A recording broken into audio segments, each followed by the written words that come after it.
Dialoq. Hər vaxtınız xeyir olsun, hörmətli dinləyicilər. Hər birinizi salamlayıram. Rəqəmsal dialoq verilişini eşidirsiniz. Asan Radionun efirində veriliş Rəqəmsal İnkişaf və Nəqliyyat Nazirliyi ilə Asan Radionun birgə layihəsidir. Bizi izləmə imkanınız da var. Nazirliyin və radionun Facebook səhifəsində hal-hazırda canlı yayımdayıq. Suallarınızı şərh bölümünə yaza bilərsiniz. Daha sonra 070 65 56 100 WhatsApp nömrəsinə yaza və 012 56 56 100 şəhər nömrəmizə də ünvanlaya bilərsiniz. Bugün Azərbaycan Yerüstü Nəqliyyat Agentliyinin elektron xidmətlər portalı barədə danışacağıq. Studiyamızın qonağı var. Ayna İnformasiya Sistemi və IT İnfrastrukturu Departamentinin direktoru Anar Mustafa. Anar müəllim, salamlayıram, xoş gəlmisiniz. Hər vaxtınız xeyir, xoş gördük. Ayna İnformasiya Sistemi nədir? Respublika Prezidentinin 22-ci il 30 dekabr 1956 nömrəli fərmanı ilə təsdiqlənmiş Ayna İnformasiya Sistemi haqqında əsasnaməyə əsaslanaraq hazırlanan Ayna İnformasiya Sistemi sadəcə bir elektron portal deyil. Bu, Azərbaycanın yerüstü nəqliyyat ekosistemini tam rəqəmsal transformasiya edən böyük bir dövlət proqramıdır. Yerüstü nəqliyyat sektorunda fəaliyyət göstərən bütün subyektləri, dövlət qurumlarını, biznesləri, biznes deyərkən taksi, avtobus və yaxud yükdaşıma şirkətləri nəzərdə tutulur və eləcə də o cümlədən vətəndaşları vahid bir rəqəmsal platformada birləşdirir. Bu sistemin əsas məqsədi isə şəffaf, operativ və tamamilə kağızsız xidmətləri təmin etməkdir. Əslində Ayna İnformasiya Sistemi bir pəncərə prinsipi ilə işləyir. Yəni bir vətəndaş və yaxud hansısa bir şirkət nümayəndəsi lisenziya, icazə və ya digər hər hansı bir sənəd üçün müraciət edərkən bütün zəruri əməliyyatları, məlumatları eyni bir portaldan həyata keçirə bilir. Sistem özü elektron hökumət portalı və digər dövlət qurumlarının informasiya sistemləri ilə sıx inteqrasiya olunduğu üçün avtomatikləşmə biraz daha yüksək səviyyədədir. Nümunə üçün, məsələn, hər hansı bir sahibkar və yaxud vətəndaş portala daxil olduqda avtomatik olaraq təbii ki, gücləndirilmiş rəqəmsal imza ilə daxil olduğu üçün onun şəxsiyyət vəsiqəsi məlumatları, vergi ödəyicisinin identifikasiya nömrəsi, dolayısıyla ÜVÖ-ün məlumatları təkrar daxil etməyə də ehtiyac qalmadan avtomatik sistem tərəfindən təyin olunur. Dolayısıyla ümumiyyətlə desək, həmin vətəndaş müraciətini artıq heç bir məlumatları təkrar daxil etmədən birbaşa həyata keçirə bilir. Aydındır.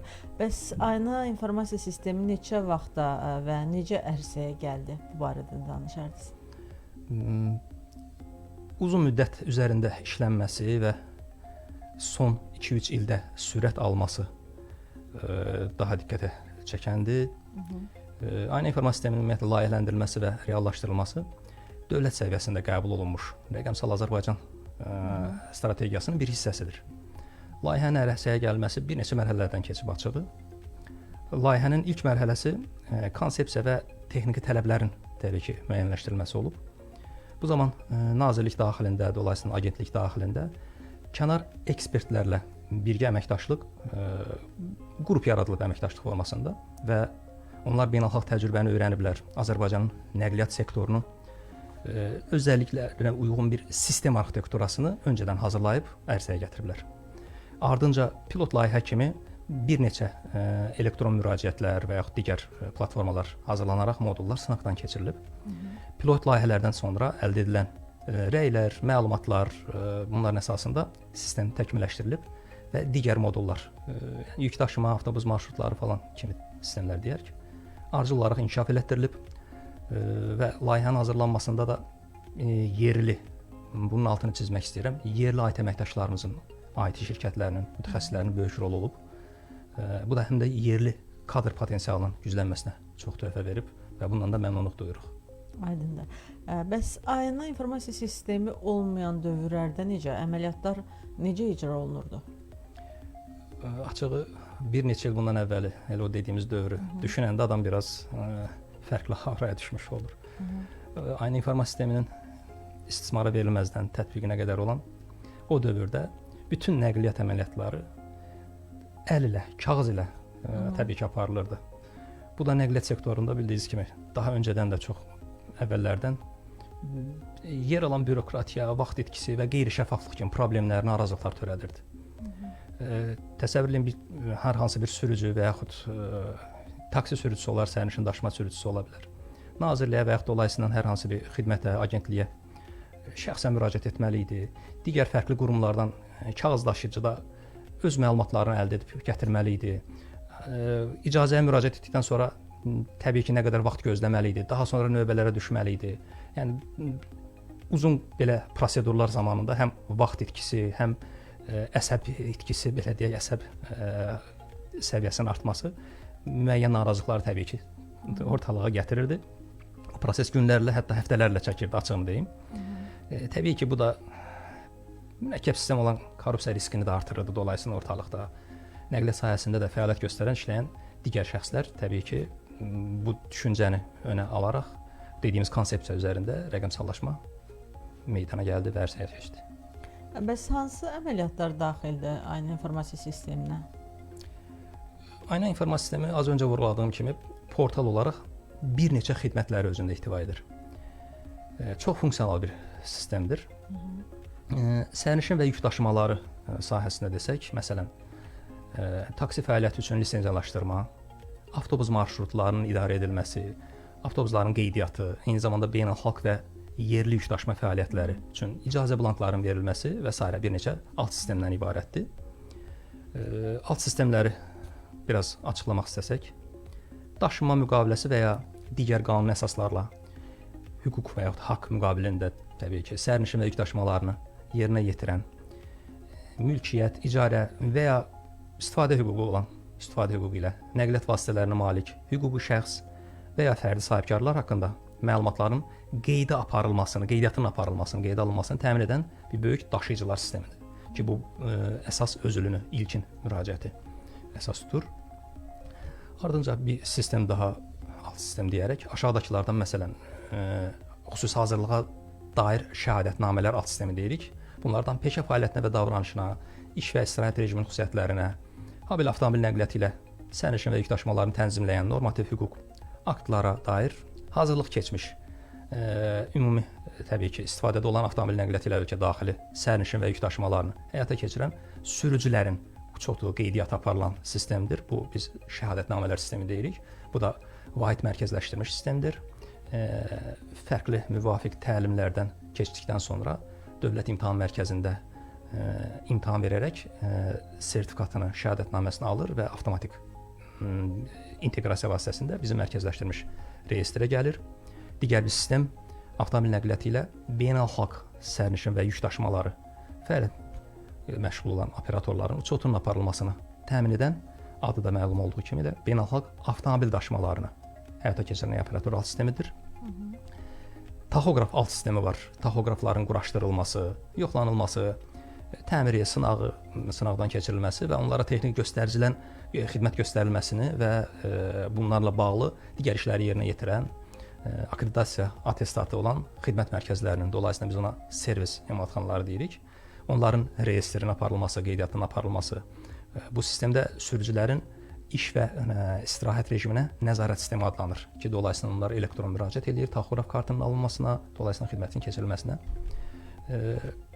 Gündəmdə daha məşhur bu dəqiqə hal-hazırda sərnişinlərə xitab edən biletimaz sistemi var. Məşhur şəhərlər arası, rayonlar arası və beynəlxalq müntəzəm marşrutlar sərnişin daşıyan avtobuslarda geniş istifadə olunur. Burada da gediş haqqının elektron qaydada əldə edilməsi üçün ortaya ərsəyə gəlib və şəhər daxili, rayon daxili müntəzəm marşrutlar üzrə sərnişin daşıyan avtobuslarda mütləq mənada elektron biletin həm yoxlanması, həm müəyyən bazadan toplanaraq təkillərin verilməsi və reyestrin aparılması yerinə yetirilir. Bir digər böyük, geniş alt sistemimiz var. Avtomobil nəqliyyatı ilə əmtəə təyinatlı yüklərin daşınması üçün əmtəə nəqliyyat qayməsinin normativ hüquq aktlara uyğun olaraq elektron qaydada tərtibatını təmin edir. Bu sistemin adı elektron əmtəə nəqliyyat qayməsi sistemidir, alt sistemidir. Bu da vergi ilə inteqrasiya olunub və dolayısıyla bütün böyük sahibkarların belə qlobal istifadə etdiyi bir sistemdir. Bunun hətta bir neçə əlavə olaraq sürücülərə də asanlıq verən mobil aplikasiyası da var. Digər bir sistemimiz avtomobil nəqliyyatı ilə qeyri-müntəzəm sərnişin daşımaları üçün formulların normativ hüquq aktlara uyğun olaraq elektron qaydada tərtib edilməsini təmin edən elektron formulyar ad sistemidir. Bu da az öncə vurğuladığım elektron əmtəə nəqliyyat qayməsi sistemi kimi həm sahibkarların istifadə etdiyi portal üzərindən, həmçinin paralel olaraq sürücülərə də rahatlıq sağlaması üçün mobil aplikasiya səviyyəsində təmin edilib. Digər bir ad sistemlərimizdən az öncə vurğuladığım bəzi sistemlərin biznes proseslərinin idarə edilməsi üçün iş axınlarının avtomatikləşdirilməsi nəzərdə tutulub. Bu sistemlərə xidmət göstərilməsi üçün avtomatik SMS-lərin, bildirişlərin, digər xatırlatma mesajlarının göndərilməsi üçün mərkəzləşdirilmiş məlumatlandırma alt sistemi bizim ayna informasiya sistemimizin ən böyük alt sistemlərindəndir. Aydındır. Təşəkkür edirəm Anar müəllim. Hörmətli dinləyicilər, xatırladım ki, Asan Radionun efirindən rəqəmsal dialoq verilişini dinləyirsiniz. Aparıcı mən Əmaliyyədə Mustafayev, Azərbaycan Yerüstü Nəqliyyat Agentliyinin elektron xidmətlər portalı barədə danışırıq. Qonağımızsa Ayna İnformasiya Sistemi və IT İnfrastrukturu Departamentinin direktoru Anar Mustafadır. Söhbətimiz qısa fasilədən sonra davam edəcək.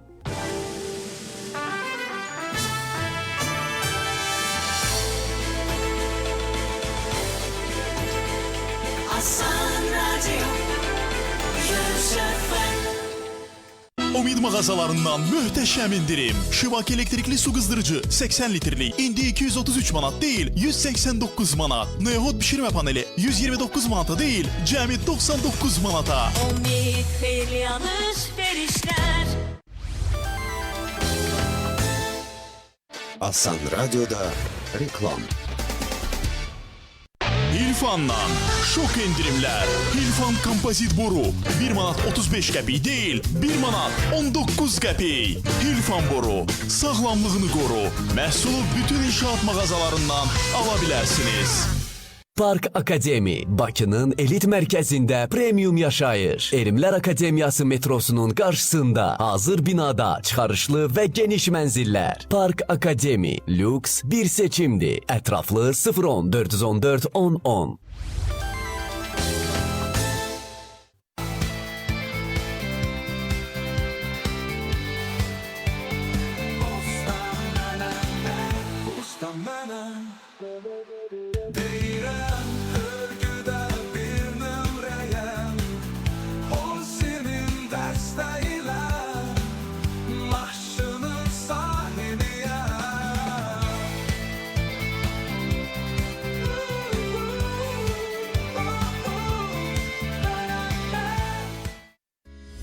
Divarlardan bək tutur, ondan qopmaq olmur.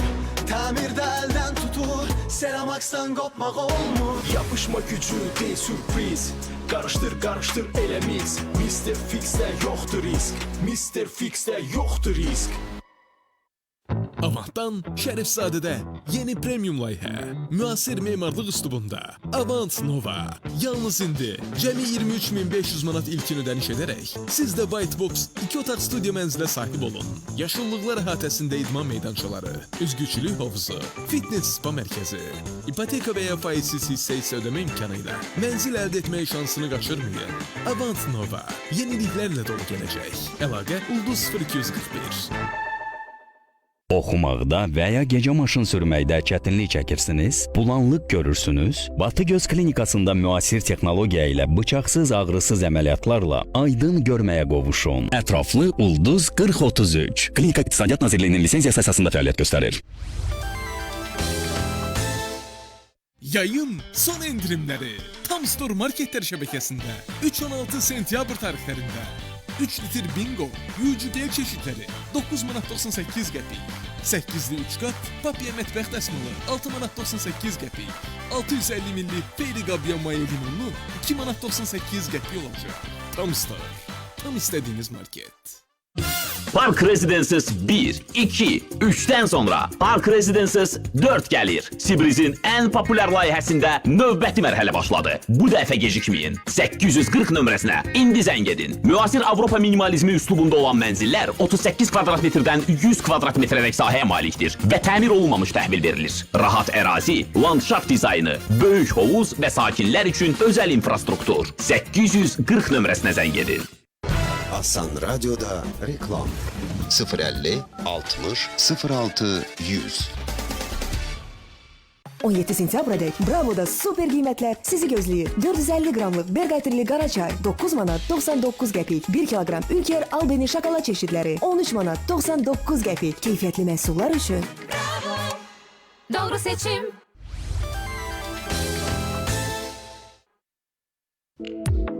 Rəqəmsal İnkişaf və Nəqliyyat Nazirliyi ilə Asan Radio təqdim edir. Rəqəmsal Dialoq. Yeni qoşulan dinləyicilərimizi də salamlayıram. Asan Radionun efirindən Rəqəmsal Dialoq verilişini eşidirsiniz. Aparıcı mənəm Alidə Mustafayeva. Bugün biz Azərbaycan Yerüstü Nəqliyyat Agentliyinin elektron xidmətlər portalı barədə danışırıq. Studiyamızın qonağı Ayna İnformasiya Sistemi və IT İnfrastrukturu Departamentinin direktoru Anar Mustafadır. Anar müəllim, Ayna İnformasiya Sisteminin unikallığından istəyirəm danışasınız. Unikallığı onu regional və beynəlxalq miqyasda qabaqcıl sistemlərdən birinə çevirib. Açıq onun unikallığı bir neçə cəhətdən seçilir. Elə ilk meyar, birincilik bir pəncərə konseptinin olmasıdır. Müxtəlif nəqliyyat növləri üzrə bunun üçün xidmətlərin bir mərkəzdən təqdim edilməsi əsas unikallıqlardandır. Bu, fərqli xidmətlər üçün fərqli portallara daxil olma ehtiyacını ortadan qaldırır. İkinci unikallığı avtomatlaşdırılmış qərar qəbulu. Yəni, digər sistemlərdən fərqli olaraq Ayna İnformasiya Sistemi yalnız özündə məlumatları toplamaqla kifayətlənmir. O, həmçinin məlumat doğruluğunu avtomatik olaraq digər dövlət qurumlarından elektron şəkildə yoxlayaraq müraciət edənin müvafiq icazəsinin verilməsini özü barədə avtomatik qərara çevirir. Bu icra müddətini olduqca qısaldır və minimuma endirir. Digər bir unikallıq, geniş inteqrasiya edə bilərik.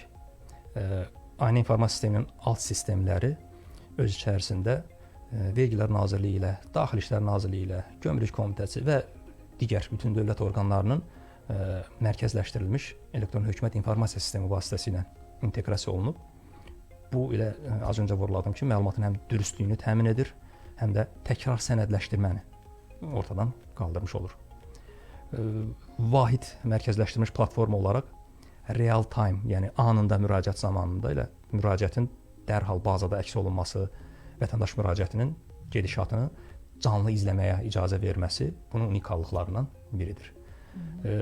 Bir digər unikallığı modul yanaşmadır. Yəni, sistem istənilən an, istənilən formada növbəti hər hansı bir qanun və yaxud sərəncam dəyişikliyi tələb olunduqda genişlənə bilən və dəyişikliyə doğru uyğun bir sistemdir. Şəffaflıq dediyimiz ola bilər unikallıqlardan biri. Sistemə müraciət edən sahibkar və yaxud hər hansı bir vətəndaş, sürücü öz müraciətini onlayn platforma üzərindən ona gələn SMS-lər vasitəsilə təqib edə bilir. Statusun dəyişikliyini izləyir, hansı addımdadır, nə qədər vaxt keçib, bunların hər birisini izləyə bilir. Bir də milli kontekstə uyğun hazırlanması bir unikallıqlardan da həmçinin özünü saxlayır. Burada Azərbaycan yol nəqliyyat sektorunun spesifik tələblərinə uyğun dizayn edilibdir. Daha öncəki rəng meyarları burada istifadə olunubdur. Və yenə də vurğulayım, bu beynəlxalq təcrübəyə əslində əsaslanır. Onlar çox işlənərək, araşdırılaraq Azərbaycan konsepti tutulub və yol nəqliyyat sektorunun o spesifik tələbi ortalığa çıxıb. Aydındır. Bəs bu qədər informasiya toplanır. Təhlükəsizliyi bəs hansı formada düşünürsünüz? Bəli, gündəmimizdə hal-hazırda da, son vaxtlarda da çox diqqəti çəkən təhlükəsizlik böyük bir meyardır. Ayna İnformasiya Sisteminin təhlükəsizliyi çox səviyyəli bir arxitektura üzərində qurulub. Fərdi məlumatların qorunması özü sistemin əsas prioritetlərindəndir. Məlumatların şifrələnməsi ön planda durur. Buna encryption deyilir. İstifadəçi məlumatları, yəni müraciət edənin və yaxud digərlərinin məlumatları verilənlər bazasında saxlanılan bütün məlumatlar ümumiyyətlə ən müasir şifrələnmə alqoritmi ilə qorunur. Dolayısıyla bu məlumatlar icazəsiz ələ keçirilməsinin qarşısını almış olur. Yəni ələ keçirildikdə belə şifrələnmiş olduğu üçün hər hansı bir məlumat sızıntısının qarşısını almış olur. Sistem daim periodik olaraq fərqli-fərqli audit və testlərdən, sınaqlardan keçirilir və kiber təhlükəsizlik ekspertləri burada çox aktiv rol oynayır penetrasiya testləri, yəni hacker hücumlarına bənzəyən simulyasiya edilən müəyyən testlər həyata keçirilir və varsa ortalığa çıxan hər hansı bir sistemin hər hansı bir zəif nöqtəsi varsa, hətta deyim, vaxtında aradan qaldırılmış olur. Yəni bu bir də real hər hansı bir hadisəni gözləməyə ehtiyac qalmır. İstifadəçi hüquqlarının bir də idarə edilməsi ilə ayrıca bir böyük modul var. Bunun sayəsində də həm istifadəçi deyərək dövlət məmurları, həm müraciətçilərin, yəni vətəndaşların və yaxud sahibkarların müraciət funksiyasına uyğun olaraq öncədən sistemdə rollar yaradılır və hər bir istifadəçiyə təhkim olunmuş rol əsasında o istifadəçi addım atır. Dolayısıyla o rolun arxasında icazə verilməyən hər hansı bir məlumata nə əl çatanlığı olmur, nə hər hansı bir əməliyyat yerinə yetirə bilmir. Dolayısıyla bunlar da aktiv şəkildə nəzarət altında saxlanılır və hətta məlumatlara giriş səviyyəsi bu dediyim formada tənzimləndikdən sonra arxa tərəfdə loqlar dediyim qeydlərdə də saxlanılır. Kimlər hansı pəncərədə, nə vaxt, nə addımlar atdı.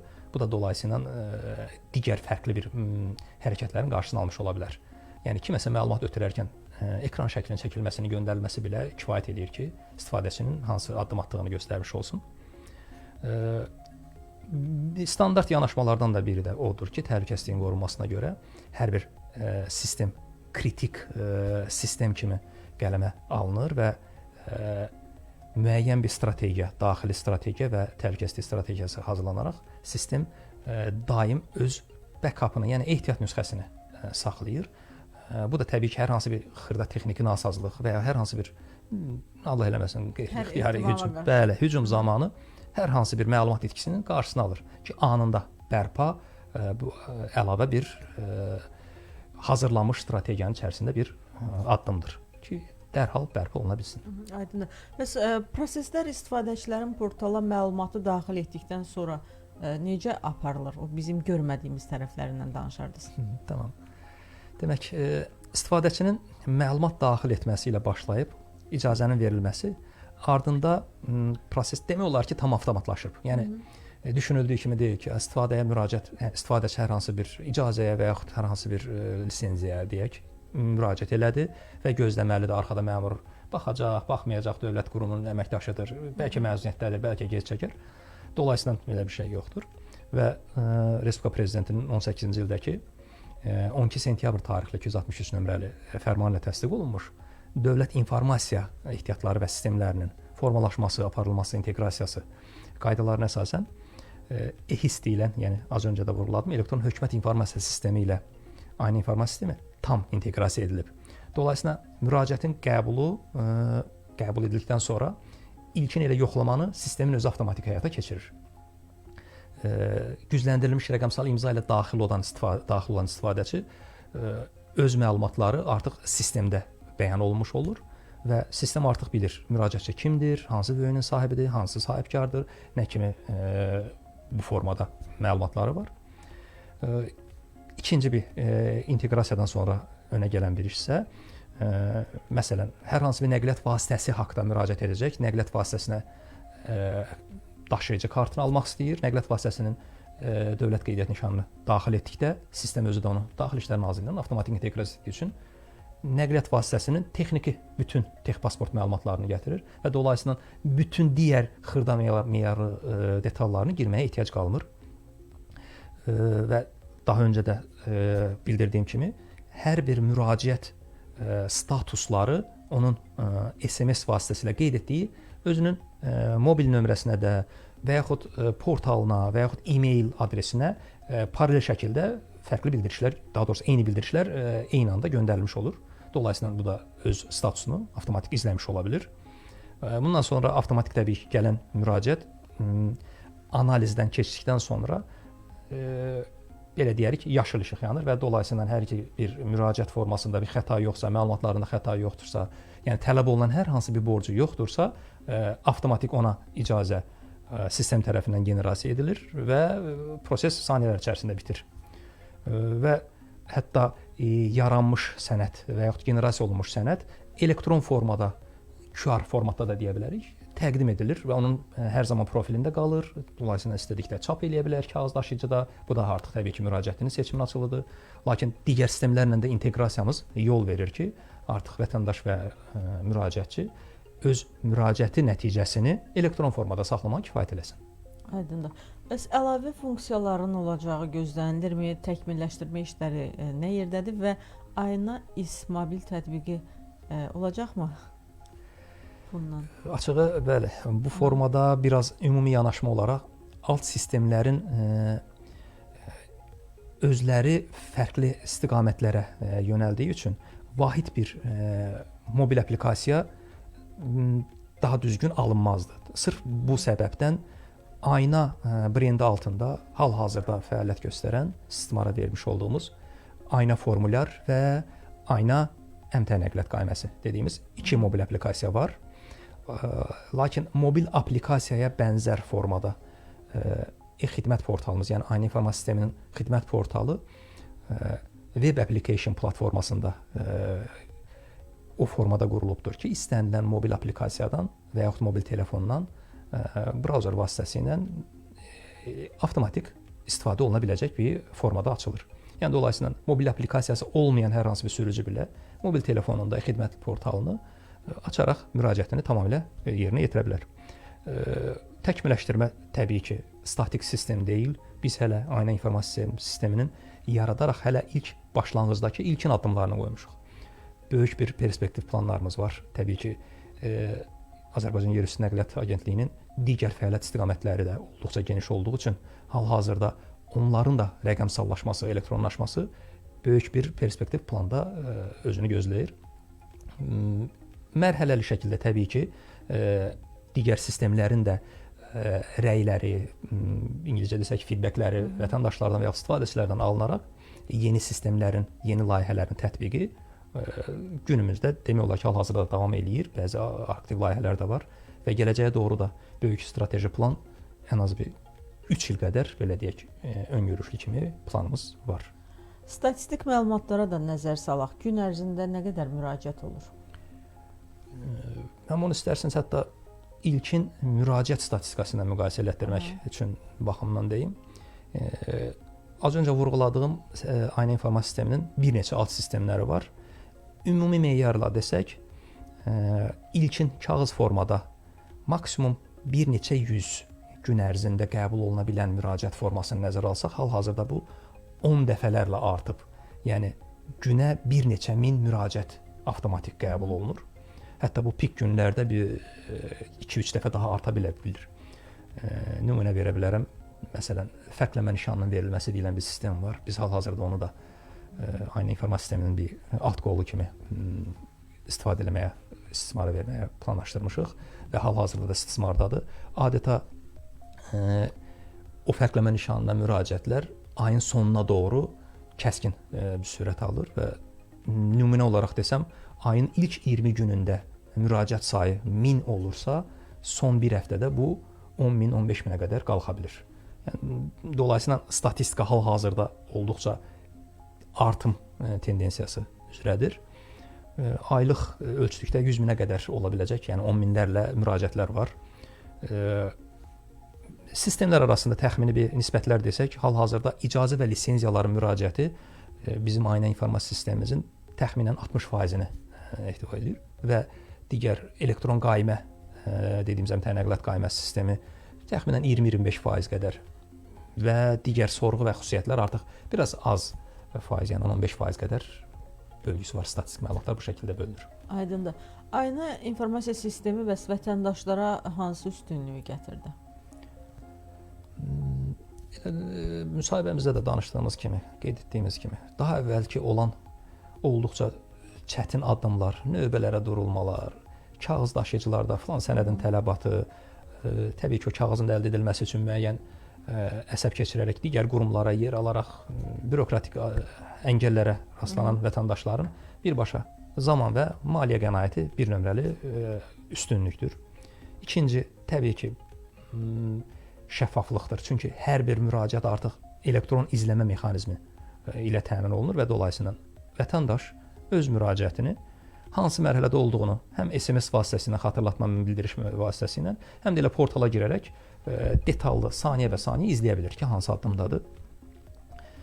Təbii ki, bu da həmçinin özlüyündə xidmət keyfiyyətinin artırılmasını da diqqətə çəkdirdi və sürücülər artıq lisenziya və icazə alma prosesinin asanlaşmasını, keyfiyyətli kadrların sektora cəlb olunmasına kömək etmiş oldu.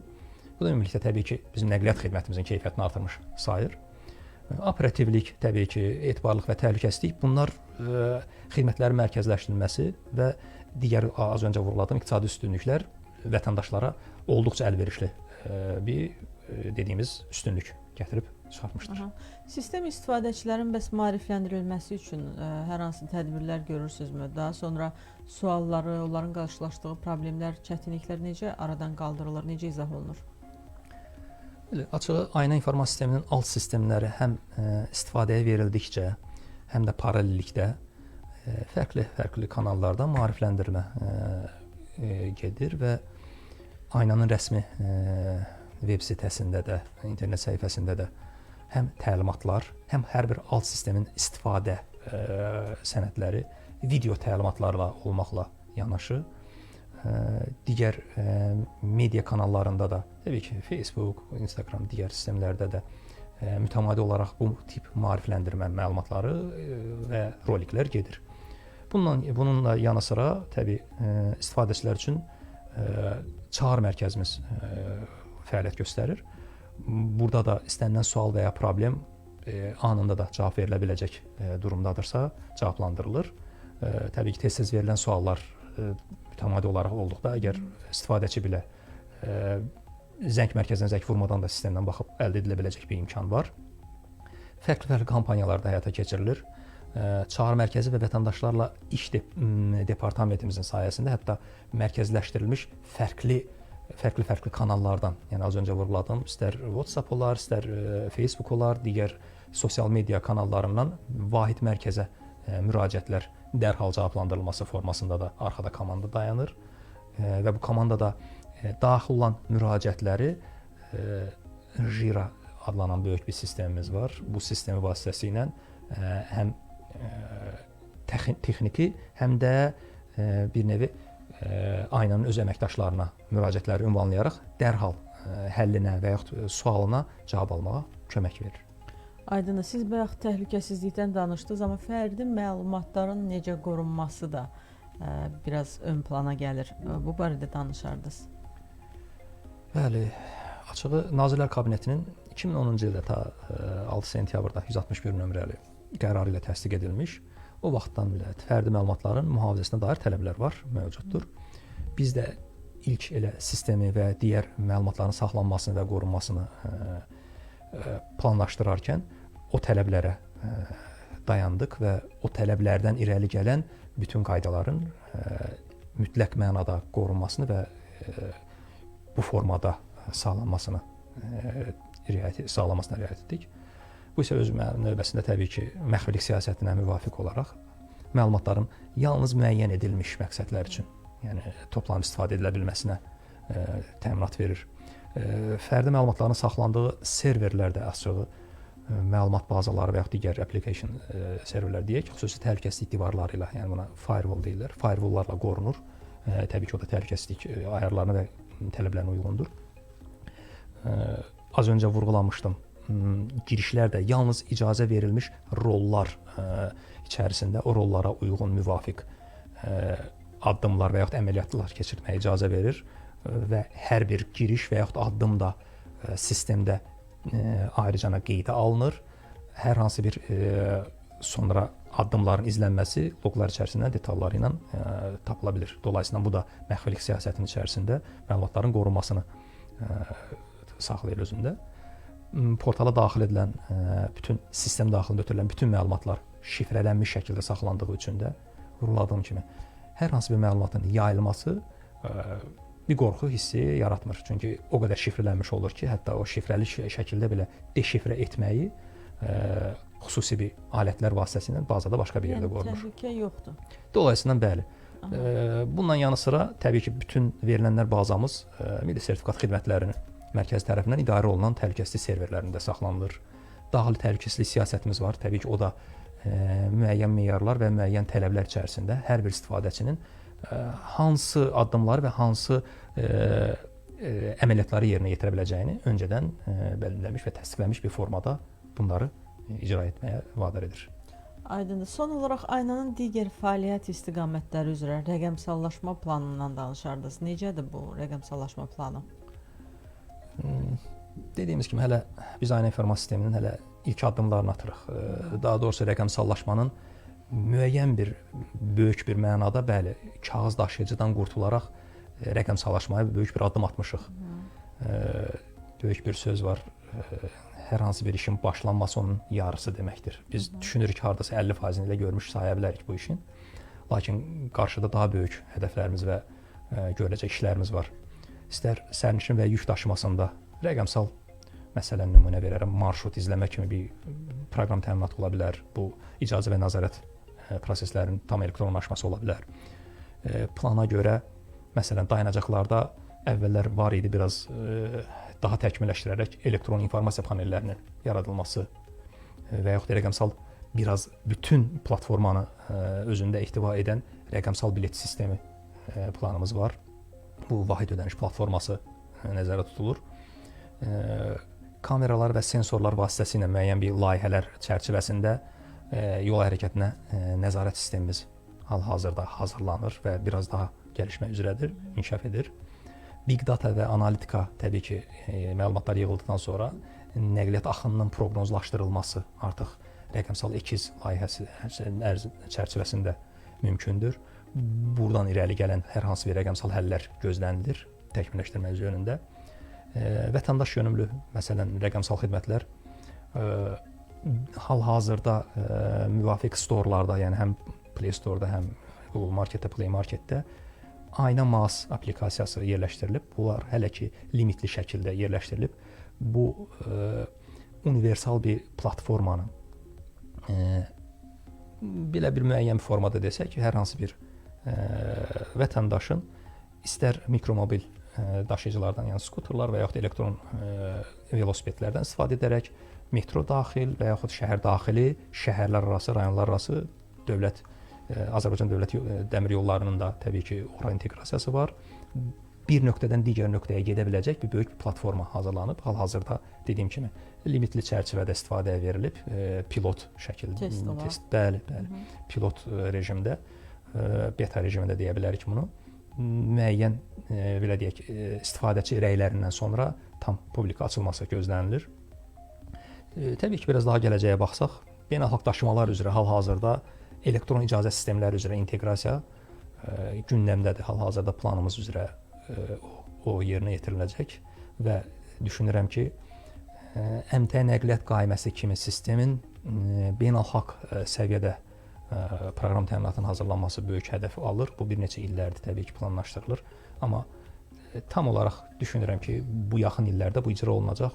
Bu nəinki qonşu, hətta biraz daha geniş baxsaq, bəli, Avropa və digər ölkələr timsalında Azərbaycanı çox yüksəyə qaldıra biləcək bir meyar olacaq və gözlənilən bir böyük bir sistem var. Uğurlar arzulayırıq Anar müəllim. Çox sağ olun ki, dəvətimizi qəbul edib gəldiniz. Çox sağ olun, minnətdaram sizə vaxt ayırdığınız üçün. Sağ olun. Hörmətli dinləyicilər, xatırladım ki, Asan Radionun efirindən rəqəmsal dialoq verilişini eşitdiniz. Qonağımız Ayna İnformasiya Sistemi və IT İnfrastrukturu Departamentinin direktoru Anar Mustafa idi. Aparıcı isə mən idim, Alidə Mustafayeva. Növbəti həftədə eyni saatda eyni ünvanda eşidilmək ümidi ilə sağ olun, salamat qalın. Rəqəmsal İnkişaf və Nəqliyyat Nazirliyi ilə Asan Radio təqdim etdi. Rəqəmsal Dialoq. Bir sual, bir cavab buraxılışını FAB Akademiyası təqdim edir. Neotek